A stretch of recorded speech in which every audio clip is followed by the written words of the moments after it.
Okay, good morning, everybody. We're going to go ahead and get started. I'll call the meeting to order. I recognize that all the commissioners are here, and I will ask for approval of the minutes. The minutes were emailed out to you. Anybody have any corrections, additions, questions? We need a motion to approve minutes? No, we'll just call the minutes as approved.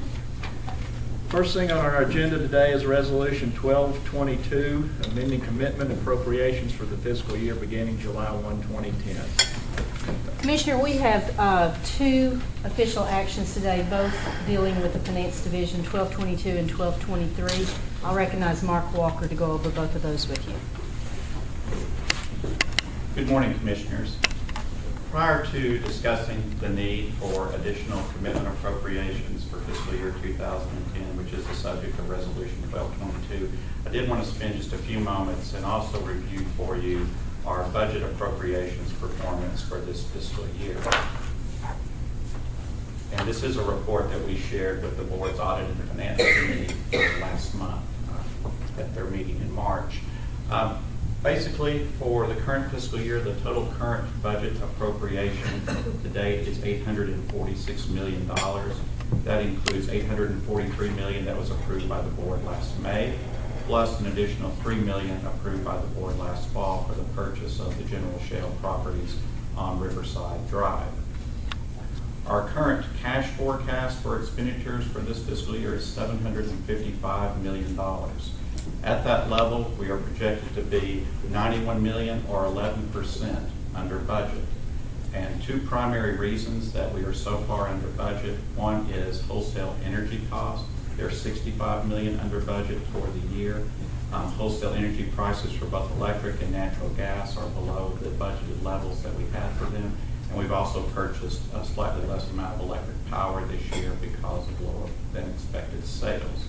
Our capital projects in total are also about $25 million under budget due to several reasons. One is primarily the timing and deferral of projects to next fiscal year.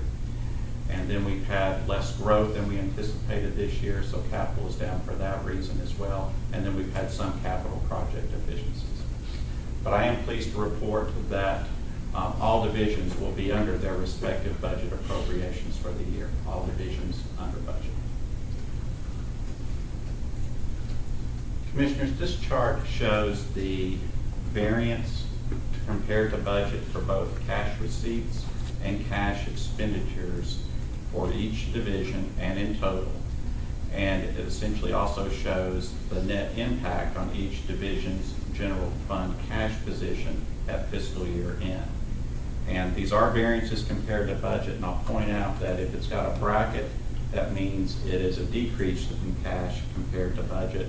If it's positive, that's an increase, or a positive increase in cash compared to budget. And as we've already discussed, budget expenditures are $91 million under for the year, primarily due to wholesale energy. And you can see electric is $63 million under budget. Almost all of that is for wholesale electric power costs. Some is due to capital. Gas is $7.4 million under. That is really all due to wholesale gas costs being less than budget. Water $6.2 million under. That's a combination of O&M and capital. And wastewater almost $14 million under, and that's almost all due to capital. Now, since wholesale energy is down quite a bit and we flow wholesale energy prices directly through to our customers each month, you would expect also that sales revenue or cash receipts would be down. And in total, you'll see it's down $72 million approximately. And you would expect the biggest decreases to be in electric and gas. And certainly you see that electric down $60 million, gas down about $7 million as well. Water down $2 million, reflects lower than expected water sales this year, which we've already talked about with the Board. Wastewater down almost $3 million, again lower than expected sales. From a net cash position, you can see how each division fared, and in total, $19.2 million increase to cash over what was expected. Now, I will point out, though, that $15 million of that is related to capital project deferrals to next fiscal year. So really the true cash savings or true cash available for other purposes for the plans in total is about $4 million. Any questions on that? Okay.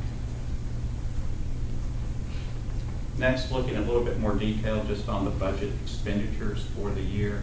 Since we've already talked in some detail about this, I'll just hit a couple of the highlight items. Again, the 91 million under budget.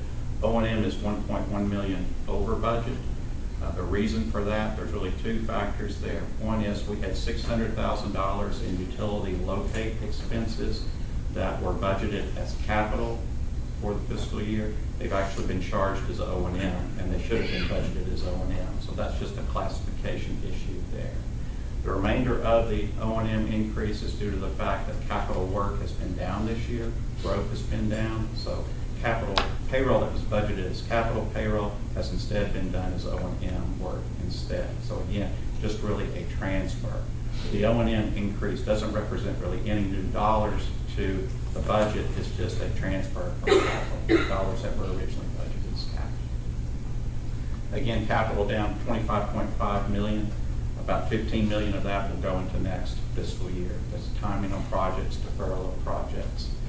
And one other thing on the O&M, just to point out, if you may have a question, is, well, why is water actually down 3 million and gas is up 3 million? At the beginning of this fiscal year, we had a change in several allocations for several departments, our non-operations departments, and water's share of O&M actually went down some. Gas's share of O&M went up a little bit, and that's why you see that. Any questions on that? Okay. Next, I wanted to transition and talk about the subject of Resolution 1222, which is commitment appropriations. And Commissioners, just as a reminder, because this is different than budget appropriations, appropriations for commitments allows KUB to enter into contracts during fiscal year 2010 that commits KUB to cash expenditures beyond fiscal year 2010. Okay. Last May, the board approved approximately $70 million in commitment appropriations for all four divisions combined.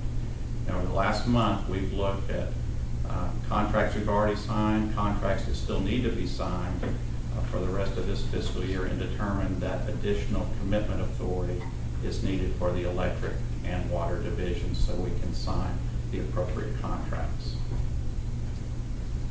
Talk briefly about the projects that are driving the need for the additional commitments. For electric, we have talked to the board about our smart grid community project, where we will be installing smart meters, communications infrastructure in the UT Fort Sanders area. For the smart grid project, we are currently reviewing bids for the main contractor for that project, and we do anticipate that that contract would be signed before the end of the fiscal year.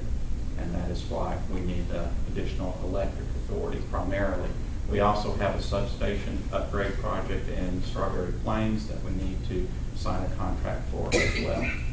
On the water side, we have a valve actuator replacement at the Mark B. Whitaker treatment plant that we need to get a contract signed for. And also we have several galvanized main replacement projects that we need to have contracts signed for before the end of the fiscal year.